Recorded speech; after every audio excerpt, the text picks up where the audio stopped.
Clark Carrington had been waiting for this night for weeks. She had the date circled. She had made it public. And she wanted everyone to know that August 23rd was supposed to be her revenge game against the Indiana Fever. But then Caitlin Clark walked onto the court and turned Carrington's revenge night into one of the biggest performances of her career. 37 points, 10 assists, 8 three-pointers, and Carrington, 7 points. But that's only the beginning. Because what happened between those two players was just one part of a night that ended with Caitlin Clark rewriting the WNBA record book. So how did a player playing the second night of a back-to-back, at the end of a brutal 5-game road trip, suddenly look completely unstoppable? To understand that, we have to go back to the beginning. Earlier in the season, Indiana and Chicago had already been involved in a heated matchup. Sophie Cunningham was involved in an incident with Carrington that ended with Carrington being ejected. The moment didn't disappear after the game. Carrington took the situation to social media and pointed toward the August 23rd rematch. Suddenly, this wasn't just another regular season game. There was a date. There was tension. And there was something to prove. And once you publicly call a game your revenge game, everybody watches what happens next. When the ball went up, the physicality was obvious. Carrington pressured Clark. There was contact. There was talking. But Clark refused to turn it into a personal fight. She just kept playing. And almost immediately, she started creating problems. First came the passing. Then her first three. Then another. By the end of the first quarter, Clark already had 8 points and 4 assists. The game was still close. But Chicago hadn't solved her. Then the second quarter arrived. More contact. More pressure. And another step-back three from Clark.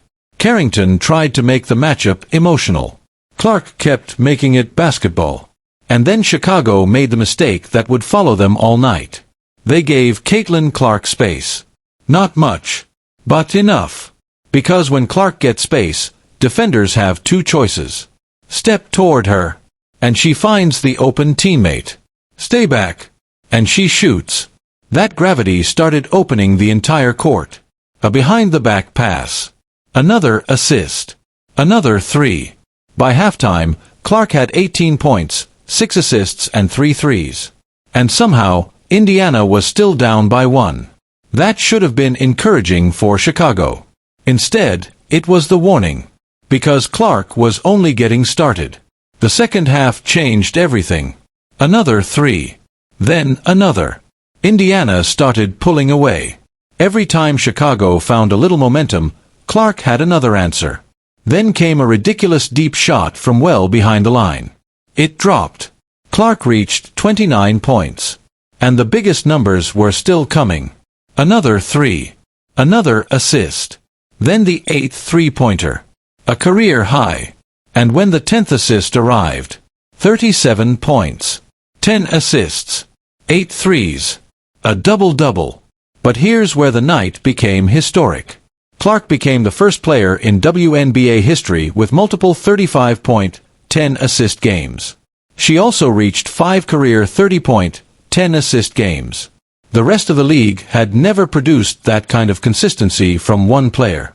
And Clark wasn't doing it alone. Kelsey Mitchell scored 30. Lexi Hull added 14. Indiana hit 18 threes as a team. The Fever had turned into a complete offensive machine. Then came the fourth quarter. Indiana scored 30. Chicago scored 13. The close game became a blowout. And suddenly, the revenge story had completely flipped. Because Carrington finished with 7 points on 3-4-11 shooting. Content reference, Oasite, 0. Index equals 0. 7. Against Clark's 37. 3 made shots. Against 8 threes. And this is the problem with publicly promising revenge. Before the game, you control the story. After the game, the scoreboard controls it for you. But there was still one more twist.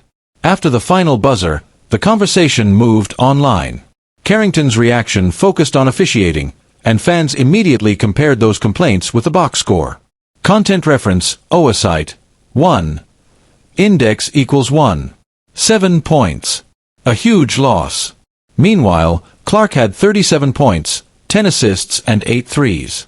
And that's when the entire story came full circle. It started with Carrington. Her promise. Her date. Her revenge. But once the game started, Clark took control of the narrative. And she didn't need a social media argument to do it. She didn't need another confrontation.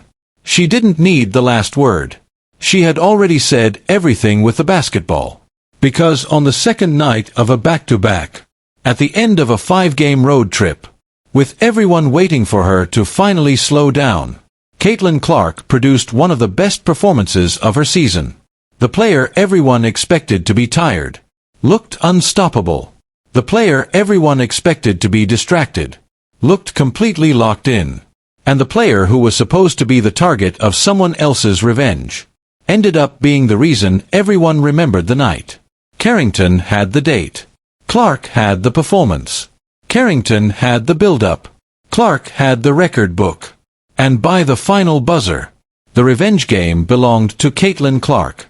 So maybe the biggest lesson is simple. You can circle a date. You can make a promise. You can tell everyone what you're going to do. But once the ball goes up, none of that matters. Because Caitlin Clark didn't need the last word. She had already said everything she needed to say. With the basketball. Subscribe to the Clark era where legends are born.